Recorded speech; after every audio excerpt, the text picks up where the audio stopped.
Et déjà, vendredi, le week-end n'est pas bien loin et qu'il soit fructueux pour tous. Votre page dédiée à la revue de presse de ce vendredi, c'est avec Landry Salanon déjà confortablement installé. Landry Salanon, bonjour à vous. Bonjour, Joël Etonji. Alors, pour ce vendredi, un peu de la détente ou toujours la tension?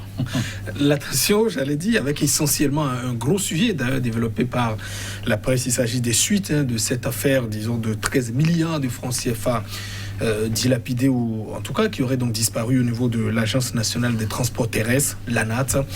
Il y a eu au moins 10 cadres qui sont donc déjà interpellés. Le directeur général de l'ANAT est aussi déjà arrêté.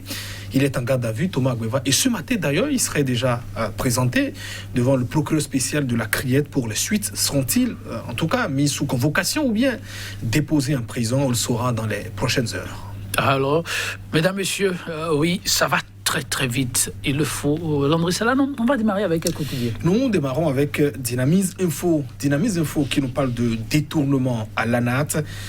Et on parle de l'Agence nationale des transports terrestres. Sous la rupture, ça vole Guidio, nous dit donc le quotidien qui s'exclame et qui prévient tout de même, en dépit du signal fort contre l'impunité donnée donc par le chef de l'État, Patrice Talon. Sous la rupture, ça vole Guidio, nous dit donc le quotidien. La dépêche, toujours dans la même actualité. Bénin, Agence nationale des transports terrestres. Plus de 13 milliards de francs CFA sont donc en vadrouille. L'image, j'allais dire le journal, toujours avec ces images pour illustrer ces titres en manchette. Et l'événement précis reste toujours dans la même actualité. Il parle de son côté de magouille à l'Agence nationale des transports terrestres.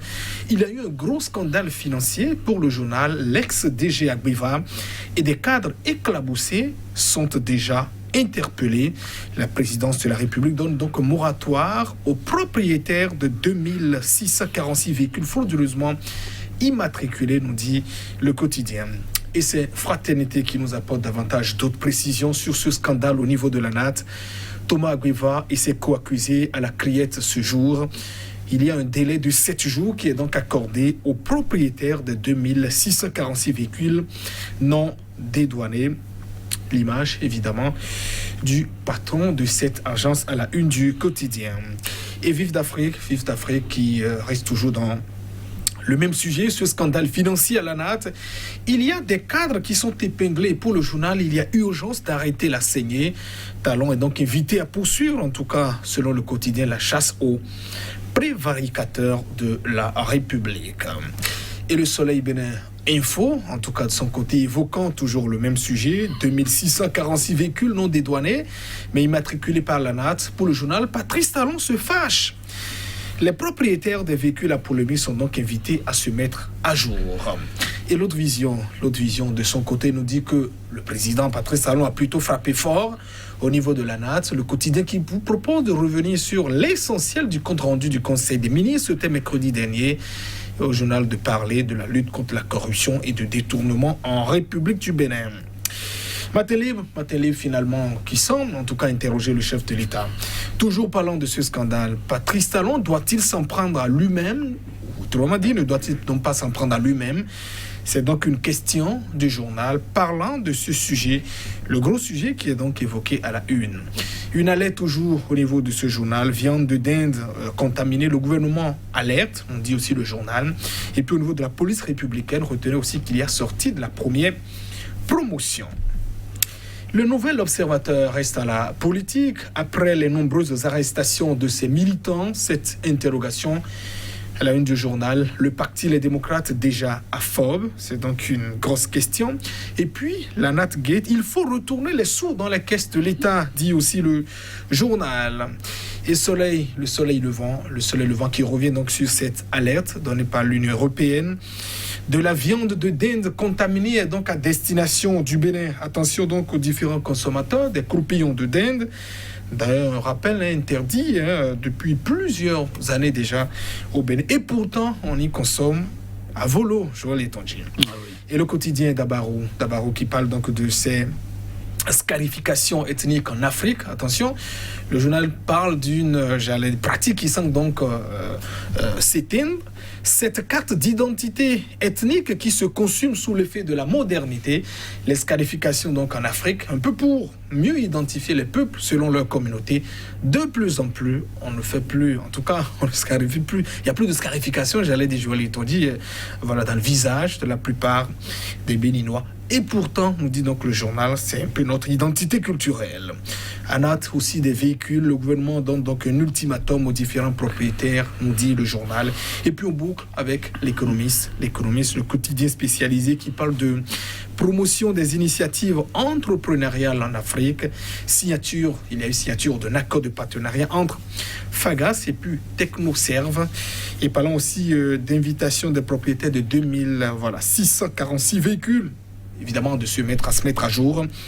Il y a d'importantes recettes à reverser au trésor public, semble déjà anticiper l'économiste.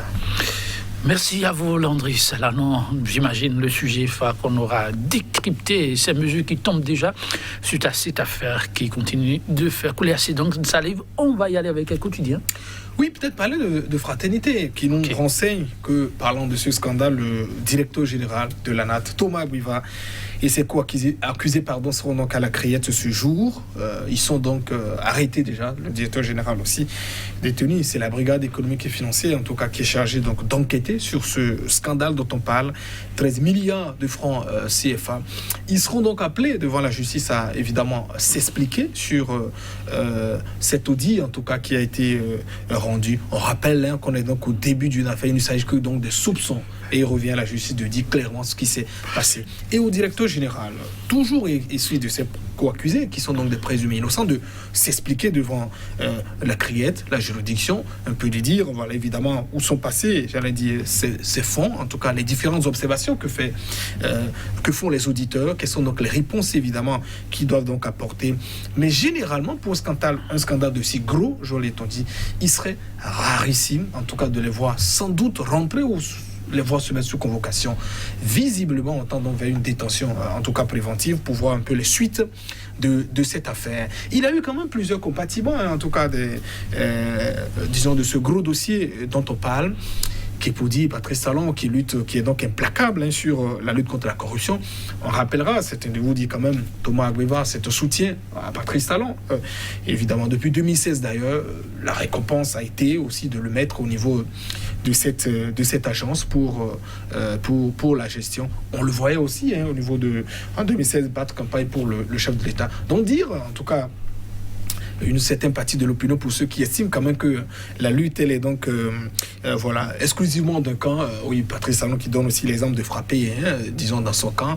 Il est vrai aussi pour s'en tenir au fait. On rappellera que plusieurs aussi, quelques partisans aussi, du soutien du chef de l'État, sont aussi donc en prison.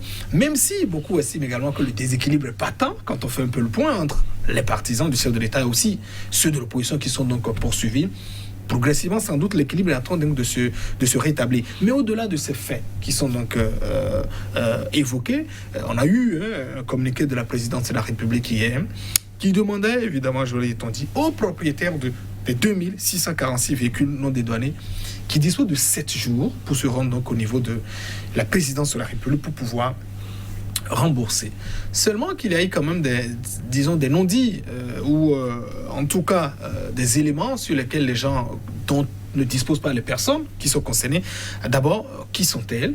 On peut le dire. C'est vrai, on a transmis donc la liste de tous ces véhicules dont les véhicules doivent avoir les numéros donc des propriétaires, sans doute au niveau des livrets de bord. Donc la police judiciaire ou la brigade économique dispose de la liste. Le ministre de la Justice aussi, sans doute aussi le parquet. Peut-être par précaution, ces entités peuvent se dire, si nous publions pour le moment ces listes, les propriétaires peuvent peut-être se volatiliser dans la nature, mais quel est un peu le mécanisme? C'est-à-dire, on se pose des questions sous la base de quoi je peux savoir que peut-être mon véhicule n'est pas, immatriculé, que je dois pouvoir m'y rendre. N'est pas dédouané. N'est pas dédouané, excusez-moi, n'est pas dédouané, que je dois pouvoir me rendre au niveau des services de la douane pour payer ses frais. Alors, dans quelle marge d'immatriculation me situe-t-on? Parce qu'on parle de 2000. Les transitaires, en tout cas, les spécialistes vous diront que une série de véhicules, en tout cas, pour immatriculer, ça fait 10 000 pour finir donc une série. On en est actuellement, je crois, à BX, actuellement. Donc, ça court depuis quand? Parce qu'on dit 2016. On vous dira que oui, 2016, on a commencé peut-être avec BF, mais on parle de 2000, 2006 avec AVQ. Est-ce que ça remonte aussi avant, disons, ces séries d'autodons? Il y a quand même des défauts d'éléments. Peut-être ceux volontairement qui savent que j'ai pas payé les frais de douane, je n'ai pas payé les frais de douane. Est-ce que ces personnes vont donc se déplacer pour le faire? Le gouvernement, en tout cas, là, je parle un peu le gouvernement, en tout cas, c'est la présidence, semble un peu se mettre dans une certaine optique. On offre une certaine opportunité. Venez simplement, sinon vous allez voir des poursuites. Mais attention, n'oubliez pas, c'est que le dossier est aussi déjà transmis au ministre de la Justice pour poursuivre en tout cas ces différentes personnes. Est-ce que le fait volontairement de venir solder sera donc une situation atténuante pour peut-être empêcher des poursuites éventuelles? Pas de réponse clairement, mais le gouvernement semble en tout cas être un peu dans cette option. Mais il faut quand même le dire, il y a des défauts d'éléments. Comment on doit savoir que je suis concerné, par exemple? Et mieux, je l'ai dit, vous savez, on dit souvent, et ça a été souvent la précaution que prennent les journalistes, et d'ailleurs toute personne, quand un dossier est donc envoyé à la justice, beaucoup de personnes ont donc de retenue. Est-ce que pour mieux conduire cette affaire, il ne reviendrait donc simplement pas, disons, aux enquêteurs, aux officiers de police judiciaire au niveau de la brigade économique et financière, d'abord d'enquêter, peut-être de convoquer les gens, parce qu'ils ont donc la liste, de les appeler discrètement, de les écouter, parce que des gens ont donc des éléments à apporter. Peut-être qu'il peut y avoir des gens de bonne foi, et que les magouilles se retrouvent donc à d'autres niveaux. Est-ce qu'il ne serait pas mieux de confier simplement cette affaire, je crois, à la justice, et au bout peut-être des enquêtes, savoir qui sont donc les fautifs, qui on doit pouvoir appeler, et c'est donc sans doute à l'issue de ces explications que les fonds peuvent peut-être être consignés au niveau, je sais pas, de la justice et que reversés peut-être à la, comment dit-on, à la douane. Je pense en effet qu'on peut estimer le gouvernement qui offre peut-être une certaine pêche j'allais dire aux différentes personnes qui seraient donc impliquées dans ce dossier. Il y a aussi sans doute aussi un souci de rentabiliser, en tout cas d'avoir du cash. Il ne faut pas se leurrer. Parce que quand on dit venez verser de l'argent, c'est aussi une certaine politique pour avoir. On ne va pas condamner un État qui, comment dit-on, le fait. Mais c'est qu'en procédant de cette manière, on risque sans doute aussi d'entremêler tout le monde, peut-être de condamner déjà des personnes peut-être qui sont donc innocentes, qui peut-être honnêtement ont versé des fonds aux transitaires et qui ne les ont donc pas dédouanés. Alors peut-être que les magouilles ont eu lieu à, comment dit-on, à différentes échelles. Une fois encore, l'institution qui est donc habilitée à clarifier tout cela, c'est la justice. Et je crois évidemment que dès que les enquêteurs ont donc ces dossiers, il serait préférable de les laisser aller donc jusqu'au bout pour évidemment voir clair dans ce gros dossier. Mais c'est quand même dommage qu'on en arrive donc à beaucoup de milliards détournés sous la rupture qui nous a promis zéro corruption en principe, ou en tout cas plus de corruption. Merci à vous, Landry Salanon. À suivre de près. Mesdames, Messieurs, à lundi.